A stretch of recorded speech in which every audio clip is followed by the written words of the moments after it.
लगातार राजस्थान में प्रत्येक ज़िले में महिला आरक्षण का विरोध बहुत तेज़ी से बढ़ रहा है। हालांकि सरकार इससे बहुत ज़्यादा परेशान है विरोध से, परंतु साथियों जो सरकार ने इनके जो घोषणा पत्र में भी इसका उल्लेख कर रखा है, इस कारण इन्होंने 50% आरक्षण दिया है महिलाओं को।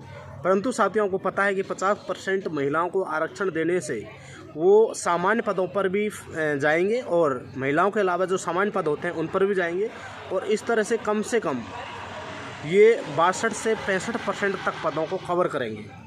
उसके बाद में एक सर्विसमैन भी होता है, पीएच कैटेगरी भी होती है, खेल कोटा भी होता है। तो साथियों इस तरह से जो ये 80 से 90% पद इसी तरह बढ़ जाएंगे। फिर पुरुष अभ्यर्थियों को जो पद मिलेंगे वो लगभग 10-15% से ज़्यादा नहीं मिलने वाले।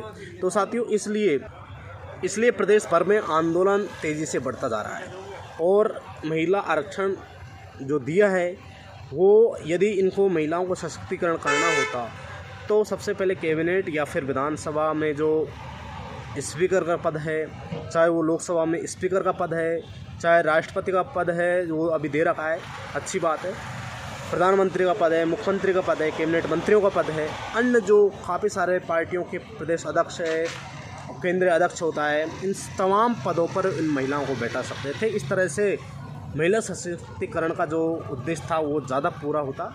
हालांकि इन्होंने बेरोजगारों के कंधों पर महिला सशक्तिकरण का जिम्मा सौंप दिया है, ये उचित नहीं है। इससे राजस्थान के जो बेरोजगार अभ्यर्थी हैं लगातार माँ बापों के सपना पूरा करने के लिए बड़ी बड़ी सिटियों में कैसे मजदूरी करके अपना रूम का किराया दे रहे हैं, कैसे तैसे करके उनके माँ बाप कर्ज लेकर उनको पढ़ा रहे हैं, उन सभी का सपना टूट रहा है।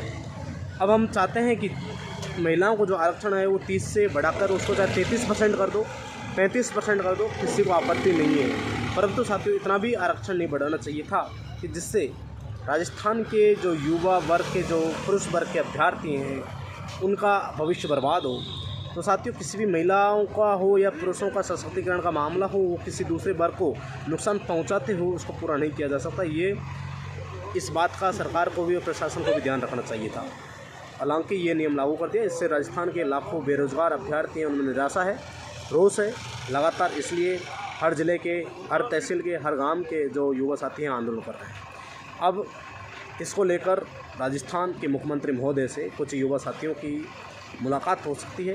परंतु साथियों हम चाहते हैं कि जो सीएम साहब से जो मिलेंगे वो जो छात्र नेता वो सभी निष्पक्ष रूप से सरकार की दलाली नहीं करते हुए और मजबूती से अपनी आवाज़ उठाएं। किसी भी बिकाऊ आदमी को उसमें शामिल नहीं किया जाए, जिससे युवाओं के लाखों युवाओं का सपना बचाया जा सकता है। लाखों युवाओं के भविष्य से जुड़ा हुआ मामला है। तो साथियों इसमें बिल्कुल भी हम जो दलाली जो करने वाले लोग हैं उनको दूर रहना चाहिए और इसमें किसी भी तरीके की लापरवाही बरती नहीं जानी चाहिए। ये राजस्थान के लाखों युवा बेरोजगारों का भविष्य से जुड़ा हुआ सवाल है, इसलिए हम इस पर विशेष रूप से ध्यान दे रहे हैं पुनः, इसलिए मैंने ये वापस लाइन रिपीट की है। अब साथियों मैं कहना चाहता हूँ कि जो भर्तियों में जो 50% आरक्षण दिया गया है, कभी कहते हैं कि लेवल 1 में दिया है, कभी कहते हैं लेवल 2 में दिया है या फिर दोनों में दिया है। तो साथियों ये असमंजस की स्थिति है।